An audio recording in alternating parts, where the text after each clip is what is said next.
Today, I want to challenge a political discourse. I've spoken with members of this channel from Kikuyu community who are confiding to me that yesterday when the Deputy President Gachagua was speaking in Kameme FM, the tone he sounded remorseful, regretting, and of course his request for forgiveness from Mama Ngina, the Kikuyu members were telling me he sounded genuine. And of course, I'm just looking at this, the very critical look, because the last time the Deputy President said that he needed a handshake with Uhuru Kenyatta, William Ruto mandarins were a bit uncomfortable, and they did not welcome the move by Rigathi Gachagua to seek handshake with Uhuru Kenyatta. And so recently, when Uhuru attended some burial event in Nyeri, the outspoken Nyeri Governor Mutahi Kahiga asked the former president to plan for some goat eating so that they can sit together and talk about things that matters to the community. And that also did not sit well with William Ruto handlers. And so I expect that even the new fresh move by the DP to seek another handshake with Kenyatta family is not going to sit pretty comfortable with William Samoei Arap Ruto. I maintained that the fallout between Uhuru Kenyatta and William Ruto was personal.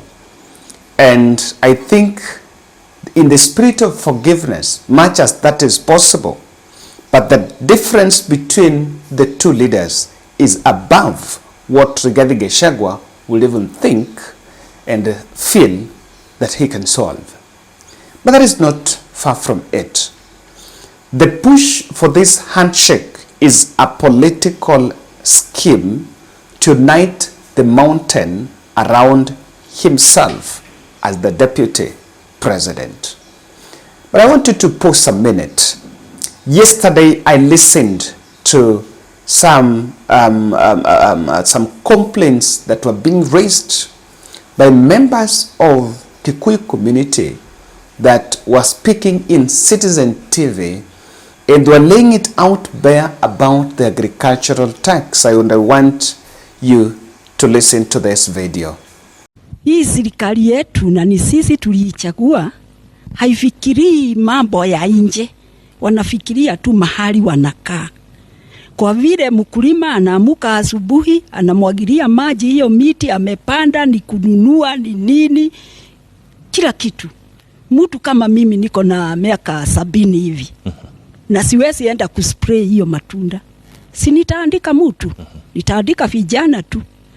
Na ikiwa nimeandika vijana na hawataki kujua ile gharama tumeenda, waseme ati tutoe kwa hiyo, tuorganize yote, tukiona faida tutoe faida, hiyo ushuru yake. Si unaona hapo ni shinda.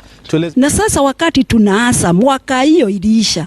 Sasa wakati nimeanza kupata kitu ipatie mkulima, hawa watu wanakuja wanasema wanataka yao, na sikuwaona nikifanya hiyo kazi. No. Nikashindwa, hii maneno inatoka wapi? Tena wale watu tulichagua, tukamaliza usiku mzima tukiketi tuhesabu, sasa ndio wanatufinya. Mimi nikiona ni hawa tu, ni sisi tulijikata. No. Kwa vile mtu kama Mureu ametoka mahali nilitoka, nikaoleka Kagema. Sasa yeye mwenyewe na ni wakili, alienda akaketi chini, akapitisha hiyo kitu, akakuja mchana anadanganya watu ati ilipitishwa, itarudiwa. Sasa si nikuona kama sisi wajiga kabisa. No. Sasa no. Huyo wakili ndio tugeenda tukifikiria yeye ndiye mwerefu sana. Na sasa ndio huyo. sasa ajue si ile mambo ya samani. Tunajua mengi. Ule ushuru tunaona ni kama unalenga tu watu wa Mlima Kenya, sababu kuna wale wengine wanalima, tuseme wale ambao wako na mangamia, sijui wakienda sokoni. Juzi tuliona soko iliyokuwa ya mbuzi pahali upande wa Mbaringo. Sijui kama kuna ushuru wowote wale watu walitoswa. Kwa hivyo sijui ni sababu gani. Pengine nifafanue kwamba kama ni sheria, inaonekana ni kwamba itamlenga kila mkulima. Iwe ni mkulima wa maziwa, iwe ni mkulima wa mboga, iwe ni mkulima. Kwa sababu kulingana na taarifa ambayo ni pendekezo kwa serikali, na kuna sheria ambayo imepitishwa bungeni, sidhani kama imelenga tu wale viongozi ama wakulima wanaofanya. Nasema hivi kwa sababu nimeona yale ambayo yamekuwa kwa serikali ambazo zimepita pale mbeleni. Ukaona kwamba ni upande wa mlima ambapo mambo mengi, tuseme ukulima mwingi, tuseme mazao mengi, kama ni maharagwe, mahindi, ng'ombe wa maziwa, makandamia tunayozungumzia, kahawa, majani chai, yote muguka, yote yako upande wa mlima. Kwa hivyo utaona yule mkulima mmoja, sababu anahusika na yale mambo yote, atakuwa anatoswa pesa nyingi sana. Na jambo ambalo ni la kuhusunisha zaidi ni vile ambavyo tumeona pale kwa runinga kwamba wale ambao tumetuma mbunge hasa kutoka upande wa mlima ni wao sasa ambao wanalalamika kwamba hii sheria hawakuwa wanajua kwamba ilikuwa itakunja kuumiza yule ambaye alimchagua yule mkulima. Sasa swali langu na ambalo ningetaka wajibu, kwa nini? Kwani wao hawakusoma kile ambacho walikuwa wanapigia makofi katika mbunge? Asante sana. Serikali tunaona imetudhuru sana. Juu hawaangalii hii maneno yetu imeanza wapi. Wao wanakaa tu, wanaamuka asubuhi, wanasema kodi ndani. Hawafikiri huu mkulima hii zao lake ameifanyia nini, kuanzia kupanda, kupalalia ama kutunza hiyo mumea. Alafu wanasema watakata hiyo 5 shillings. Sasa watatoa kutoka kwa nini? Kwa ile gross total, ama watakata kwa nini? Kwa sababu kuna ile kitu tunaita cost of production. Juu wanafikiria kama hiyo mumea iko na cost. Juu mkulima ako na zile pesa ametumia kwa kukuza huo mmea hadi utoe hiyo mazao. Kuna madawa inapigwa, kuna ile mitego wanatumia kushika wale wadudu. Alafu wakati wa kufuna wanatumia wafunanji. Wote ni pesa. Alafu wakitoa pesa kubeba hayo mazao kupeleka kwa aggregation center ni pesa. Alafu kuna pesa zile zingine zinafuatilia. Sasa tunauliza, je, serikali inaangalia haya matumizi yote?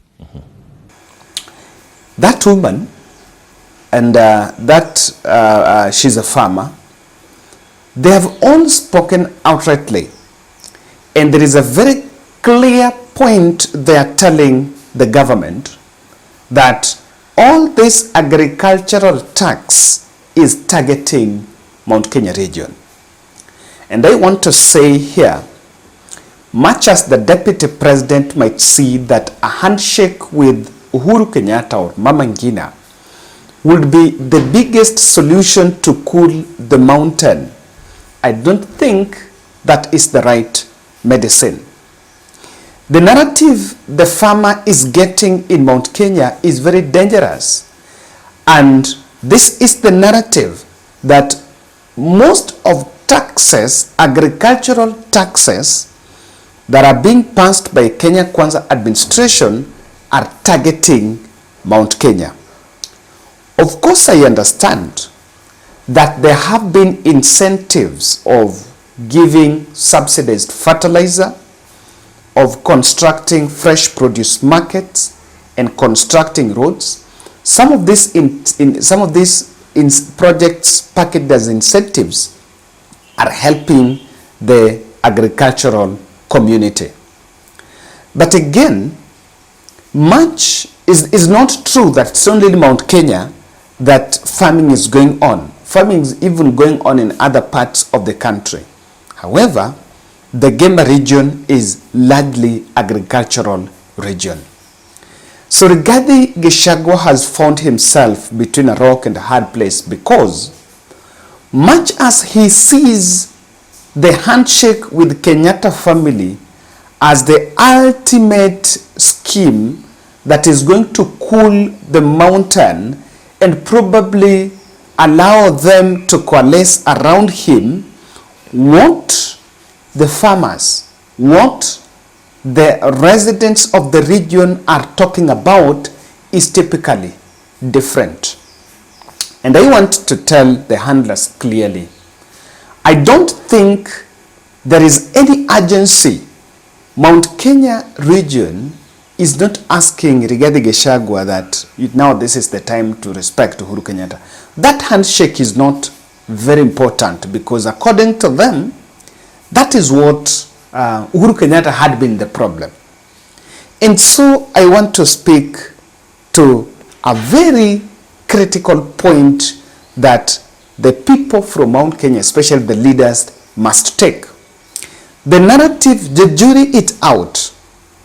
The narrative that you need to fight before you need to counter before 2027 general election is the narrative that, despite the fact that we voted for William Samoei Ruto overwhelmingly, he is churning out policies and taxation strategies that are only aiming to hurt our agricultural produce.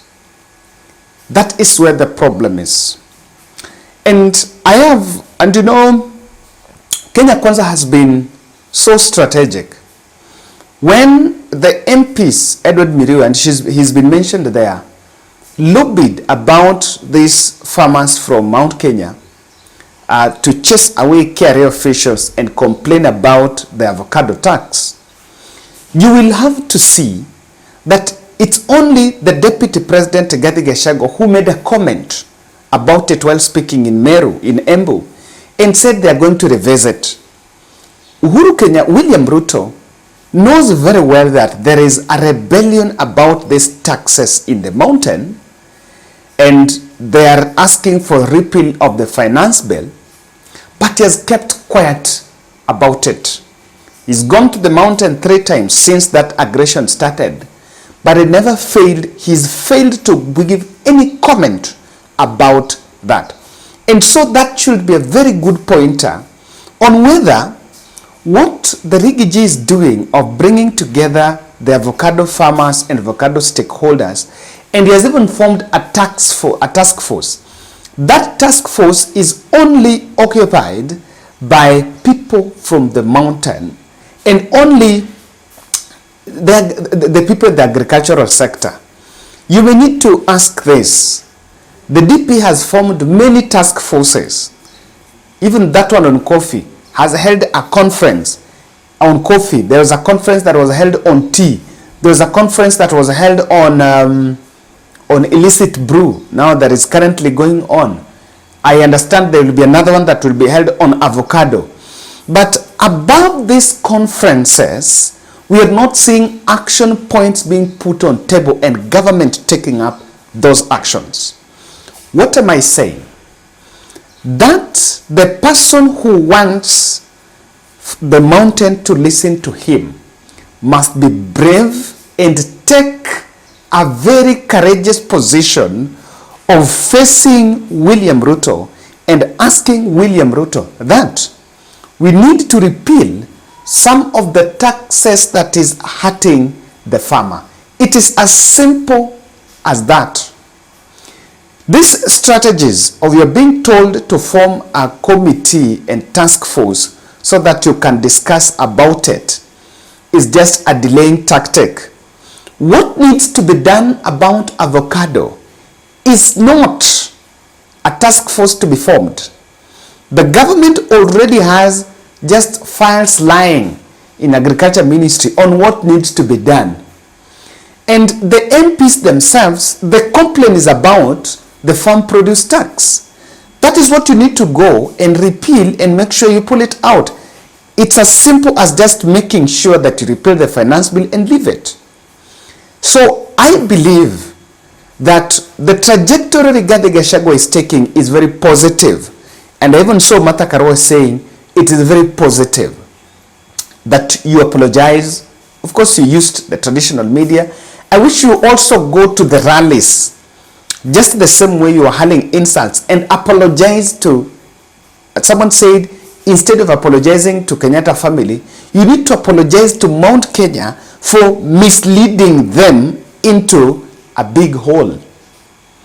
This is the thing. If you want to salvage your image, the handshake with Kenyatta family is not enough.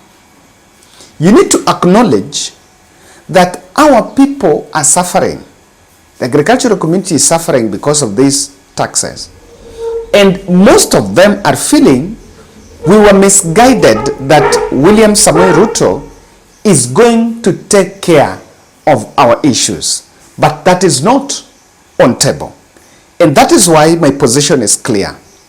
To Rigathi Gachagua, handshake with Uhuru Kenyatta is not enough. What the mountain is asking you is about the agricultural tax. Just handle that. Maximum returns for coffee, tea. You will not struggle. You will not even need to have a handshake with anyone.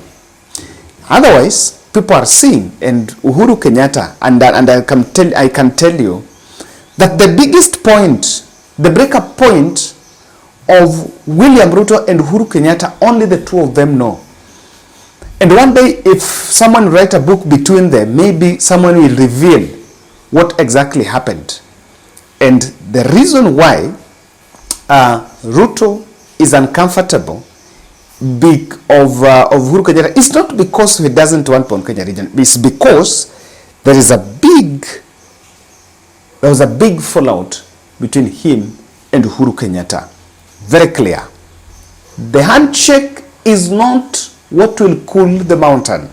What will cool the mountain is going to listen to what those agricultural community is telling you. Thank you.